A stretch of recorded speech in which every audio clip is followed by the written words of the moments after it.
Democratic and Republican senators held their weekly caucus meetings today and spoke afterward with reporters. We begin with the Republican briefing, followed by the Democrats.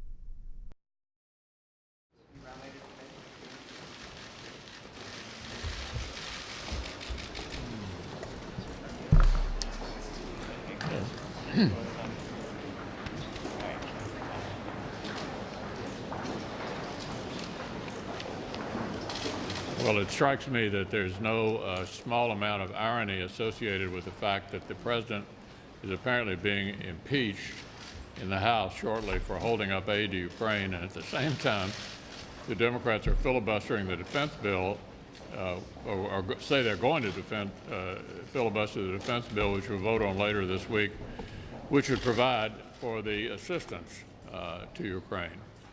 With regard to the impeachment effort, I understand later today the Speaker is going to lay out a process which will outline what the House is going to do.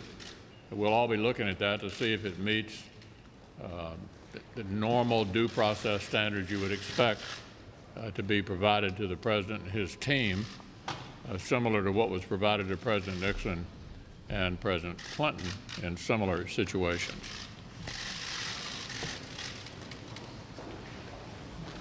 Well, as the leader pointed out, the Democrats in the Senate seem intent on blocking defense appropriations. We'll see. We're going to have a vote. They'll get a chance to show us tomorrow what they really think about that. But if they follow through on their intentions to try and stop defense funding, it will be incredibly poorly timed in the wake of an event last weekend where, at the direction of the President and his national security team, our intelligence professionals and special operators were able to bring al-Baghdadi to justice, something that's very good news for the American people and very good news in the war and the continued fight against terrorism.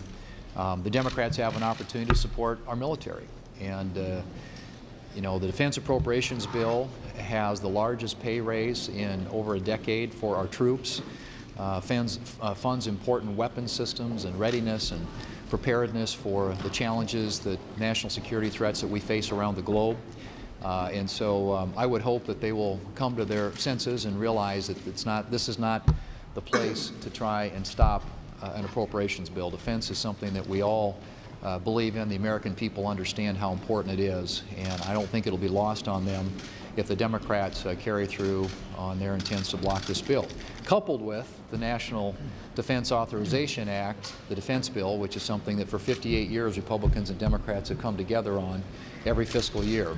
It's one of those areas of agreement where when it comes to defending the country, we've been able to work together, but that too now is bogged down in partisanship that's being carried out by Democrats both here in the Senate and the House.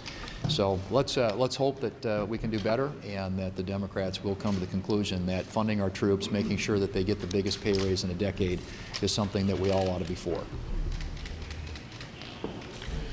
Well, the Democrats are obsessed with impeachment. They've been obsessed since the time that President Trump was elected. Actually, a full month before the President even took the oath of office, Elizabeth Warren and other Democrat senators were working on a roadmap to impeachment. And now they're trying to overturn and overthrow the results of an election by the American people. They're doing it in the cellar, in the shadows, in secret. And Republicans are focused on the sorts of things that actually move the country forward. As a result of the Democrats' obsession, they're not doing the things that are important, like paying the troops, funding the military. They're not doing the things that are important for all of us, like fixing our roads, fixing our bridges. All of these things are important, and yet the Democrats have even prevented us to get and pass the USMCA, important trade issues for our nation and our neighbors. Republicans are going to continue to be focused on the things we were elected to do, which is grow the economy. We want to continue to focus on a strong, healthy, growing economy, more people working, higher wages, and more opportunities for our children and our grandchildren.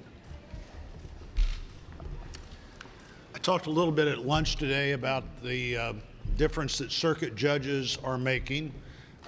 Confirmed in the first 3 years, or up to date in the Trump administration, 16 circuit judges. That's about twice as many as his three predecessors were able to get confirmed in the same period of time.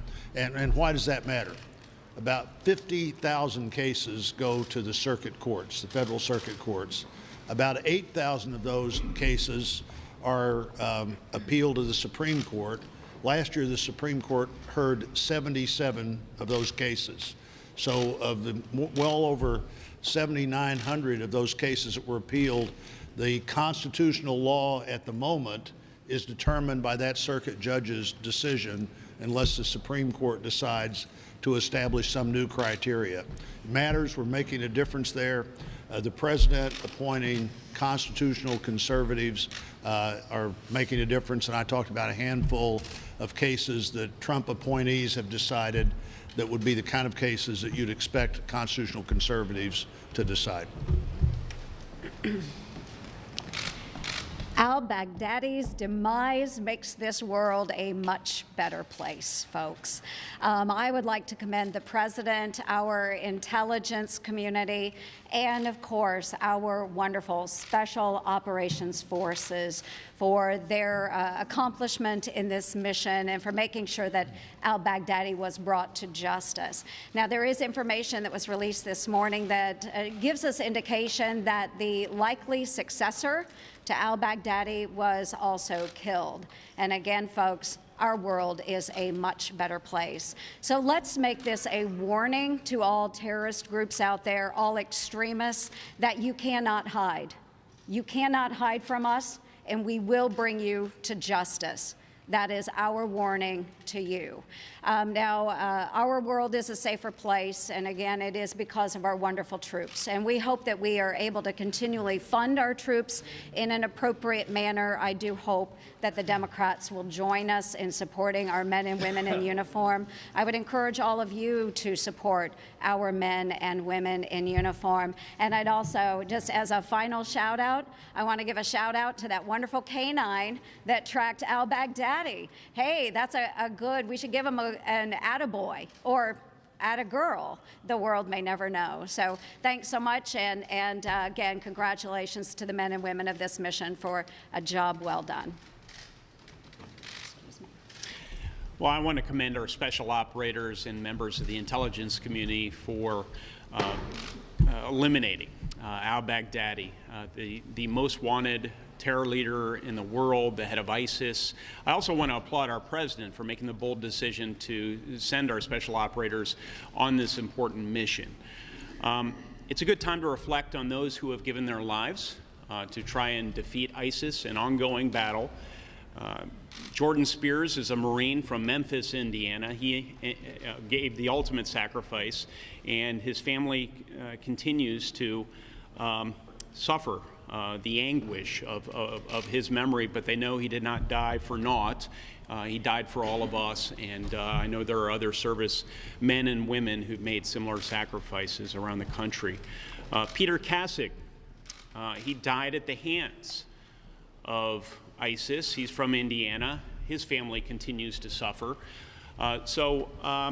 You know, this is a good win for America. Of course, I once again applaud the president for making this bold decision. We have to stay vigilant as a country, though, and that involves properly funding our military, something that we have before us this week in Congress. Semper Fidelis. Leader McConnell. Yeah. Leader McConnell. You signed on to Lindsey Graham's resolution about the House impeachment process. You talked about how we're going to have prospectively an impeachment trial here, and you will be sitting as jurors. How could you be perceived as being a fair jurist if you signed on to that resolution condemning the House impeachment process? Yeah, the resolution is about due process, and it was critical, at least at that moment, we'll see what the House comes up with later today, about the way they were going to handle the case. Didn't deal with the merits, dealt with the process.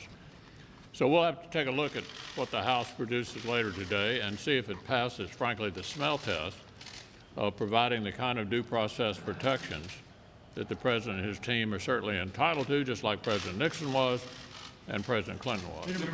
Are you committed to bringing the resolution condemning the House process to the floor? Well, we haven't made a decision on that yet. I think the next step, as I just said, is to take a look and see whether the House is now going. Obviously, they've responded to the pressure that we put on them to try to handle this in a more transparent way that meets basic standards of due process that every American would be entitled to. You have in the past pushed back when others outside this body try to tell you how to change the filibuster or how to run a Supreme Court hearing. How then is it appropriate for the Senate to tell the House how to conduct an impeachment inquiry? We give them our advice all the time when we pass bills, when we critique their performance, and they do the same with us. Nancy? Do you view the House impeachment inquiry as illegitimate? Well, look, impeachment, as a practical matter, is whatever a majority of the House decides it is at any given moment. And it appears that the Democrats, emboldened by the new majority they've had this year, have been on this path for 3 years. The first headline I saw, I think it was in the Washington Post, before the president was sworn in, was that the impeachment process is beginning. So this is just further evidence that this is what they had in mind from the very beginning. Lieutenant Colonel Vindman says that what he heard on the president's call, that conversation with the Ukrainian leader, was so concerning that he worried that it might undermine U.S. national security. Does it concern you? Are you worried about the president's behavior at all? Look, I'm not going to question the patriotism of any of the people who are coming forward. The action is in the House now. We'll see whether they can, A, meet due process standards, fundamental due process standards, and then see what they do. I think the vote that they're now going to have to open the impeachment inquiry will be very interesting. Will all the Democrats vote for it? Well, what do you make of these allegations? I said I'm not going to comment on the merits of what's going forward. We're watching what happens in the House, and we'll see whether they actually open this impeachment inquiry. Apparently they're going to vote on it later this week. It's going to be a very interesting vote.